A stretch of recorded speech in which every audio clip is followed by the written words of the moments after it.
Tetapi penjajahan dan penaklukan bangsa-bangsa sebagai strategi penguasaan sumber daya alam yang tumbuh di Eropa tak terelakkan dan harus diterima sebagai sebuah realitas oleh kawasan ini.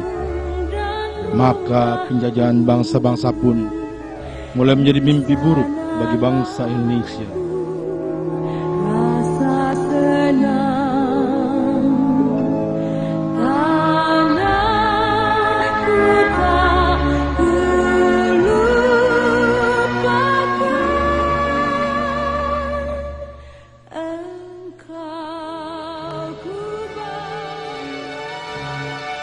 Namun, seiring dengan perubahan waktu dan situasi di negeri Belanda, dalam pidato pengangkatannya pada tanggal 17 September 1901, Ratu Wilhelmina menegaskan bahwa pemerintah Belanda mempunyai panggilan moral dan hutang budi terhadap bangsa pribumi di Hindia Belanda.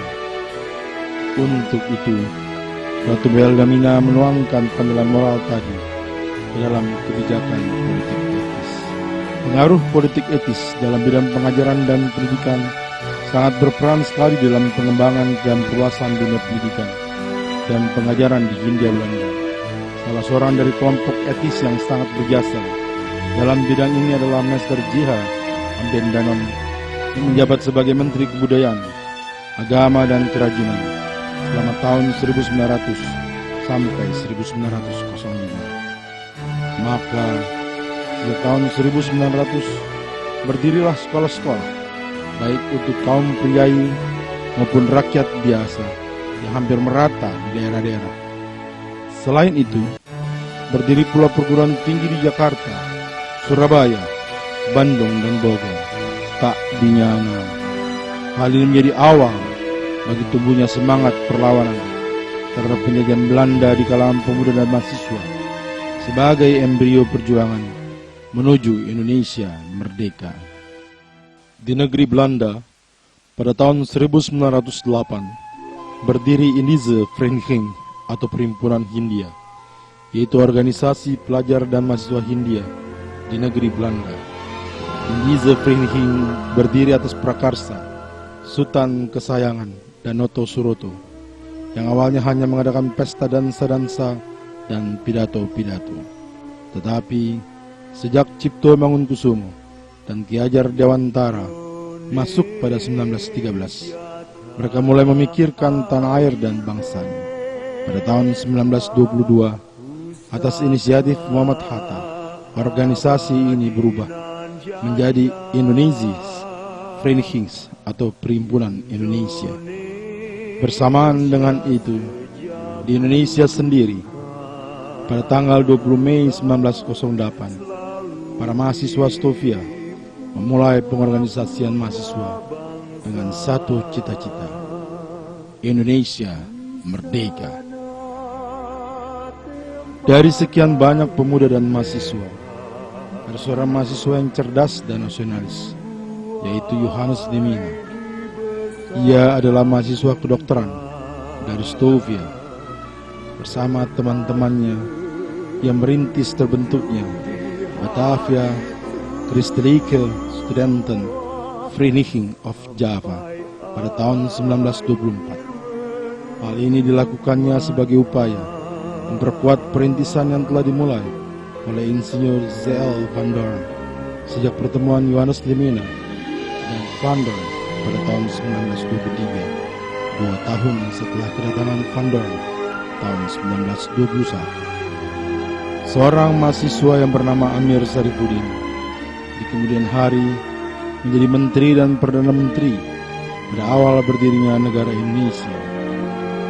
Amir Sarifudin menikmati pendidikan di LS atau Sekolah Dasar Belanda di Medan pada tahun 1914 hingga selesai Agustus 1921.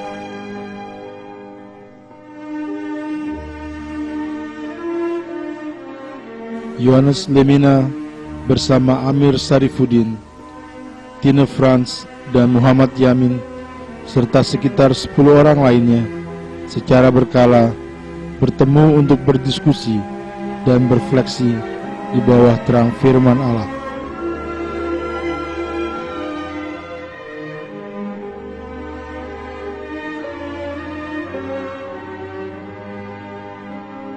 Pembentukan Batavia Christelijke Studentenvereniging of Java pada tahun 1920 tidak dapat dilepaskan dengan upaya yang pernah dibuat oleh sekelompok kecil mahasiswa di Surabaya tahun 1915. Namun lebih dari itu, usaha-usaha dari Zending Konsulat, Nederlandse Christelijke Studentenvereniging dan World Student Christian Movement yang memandang dunia mahasiswa sebagai medan pelayanan baru pada waktu itu menjadi sumbangan besar yang tak mungkin diabaikan.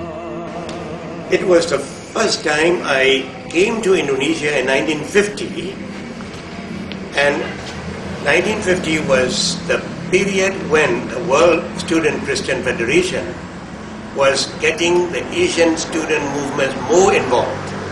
And to come to Indonesia at that time, not too long after independence, and I came also from a newly independent country, it was a joy and it was a wonderful thing. And the person who received me was no other than Dr. Lamina, and he made me his house guest. And then it was not far from the office of the GMKE, across the street almost.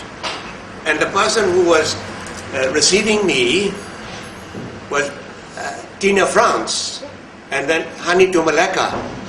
And we were talking about the new development in the work of the student movement in Indonesia itself.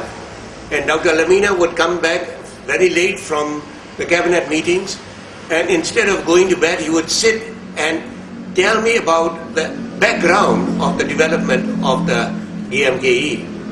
It was switching from being the CSV to the Student Christian Movement of Indonesia. And so for me it was a very interesting and important visit, and World Student Christian Federation thought that I should go to Indonesia because it is an important country with an important student movement.